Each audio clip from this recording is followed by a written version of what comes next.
ጋብቻ በሰዎች መካከል የሚፈጠር ማህበራዊ የአንድነት ስርዓት ወይም ህጋዊ ስምምነት ነው።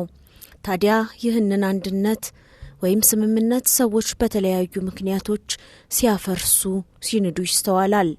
አብዛኛው ሰው በትዳር ውስጥ ለዘላለም አብሮ የመቆየት ሐሳብና ፍላጎት እያለው መጨረሻው ግን ወደ ፍቺና መለያየት ያመራል። ይህ መለያየት ደግሞ በአንድም ሆነ በሌላ መንገድ በዛ ግንኙነት መሃል ለተፈጠሩ ልጆች መከራን ሲወልድ እናያለን። ወላጆች ሲለያዩ ልጆች የሚደርስባቸው የስነ ልቦና ጫና ከግምት ውስጥ ሲያስገቡ አይስተዋሉም። በዛሬው ፕሮግራማችን አንድ ባለ ታሪክ ይዘንላችሁ ቀርበናል።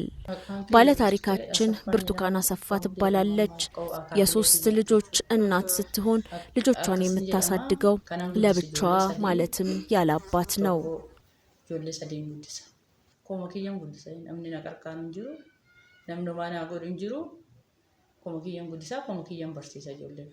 እኔ ልጆቼን የማሳድገው ለብቻዬ ነው። የሁለቱ ልጆቼ አባት አበበ ታደሰ ይባላል። ስለ ልጆቹ የሚጠይቀኝ ነገር የለም።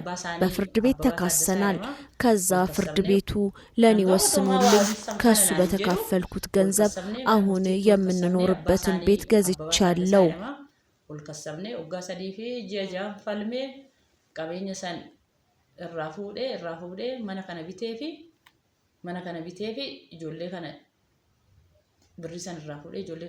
ከልጆቼ ጋር አብረን በዚሁ ቤት እንኖራለን። ከዛ ውጪ የት እንደሚኖር እስካሁን አላውቅም፣ አይቼውም አላውቅም። ልጆቹ ስለ አባታቸው አይጠይቁሽም? የት ነው ያለው? ለምን አይመጣም ብለው ጥያቄ አቅርበውልሽ አያውቁም ብዬ ጠይቂያትም ነበር። ዋን መነጋፈተንም ቆበና አባንሳና አትሳና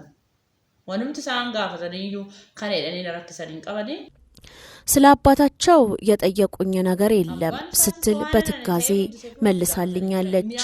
ልጆቹ ትላለች ብርቱካን፣ ልጆቼ የአባታቸውን ጣዕም አያውቁም። አባትና እናት ሆኜ የማሳድጋቸው እኔ ነኝ።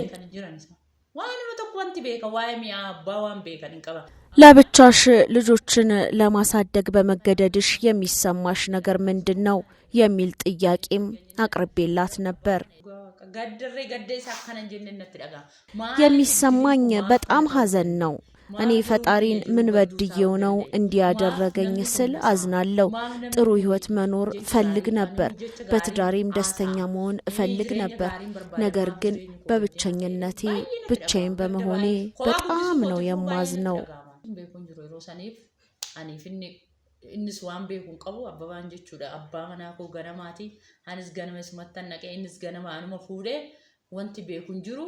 ትዳራችሁ በምን ምክንያት ፈረሰ?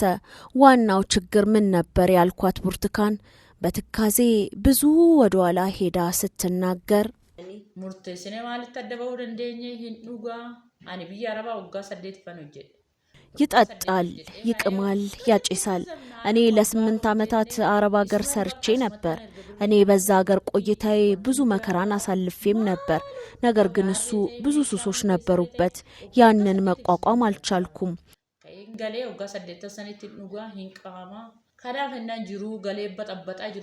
ሁለተኛ ልጄን የ9 ወር እርጉዝ ሆኜ ሰክሮ ደበደበኝ።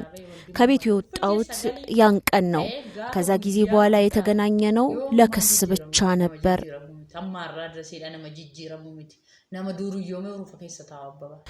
ብርቱካን ከመጀመሪያ ባሏ ከተለያየች በኋላ ሌላ ባል ማግባቷንም ነግራኛለች። ታዲያ ይሄኛው ትዳር ደግሞ ከበፊቱ የባሰና የበለጠ ተስፋ የሚያስቆርጥ መሆኑን በምሬት ትናገራለች። ለማፋ ከነሙንም ማቆባቴሳ ማሎይ ሰዎች ናቸው ለምን ብቻሽን ትቀመጫለሽ ሲሉኝ ሁለተኛውን ትዳር ልሞክር ብዬ የገባውበት። ይሰውዬ ስራም ምንም ገንዘብም ስላልነበረው ስራይ ስራ ብዬ ልጆቼን በድዬ ብር ሁሉ ሰጥቸው ነበር። እሱ ግን የኔን ደግነት ወደ ጎን በመተው ከዳኝ። ከሱም አንድ ሴት ልጅ አግኝቻለሁ። የሚብሰው ደግሞ የልጆቼ ንብረት የሆነውን የመኖሪያ ቤታችንን ሳይቀር የኔ ነው ብሎ ከሶኛል። ይህ ቤት የልጆቼ መሆኑን ያውቃል። ዘመድ አዝማድም ጎረቤትም ሁሉም ይህ ቤት የልጆቼ መሆኑን ያውቃሉ። ቀበኙ ኩንማ ቀበኛ ፍቃዱ አበባ ቀበኛ ኢፋ አበባቲ ማለ አኒ ወነን ቀቡ ነምቲች ሱሊማማ ኬኖ ማነሙርቲና ዳቤ። ውድ አድማጮቻችን ከባለ ታሪካችን ብርቱካን ያገኛችሁት ቁም ነገር እንዳለ ተስፋ አደርጋለሁ።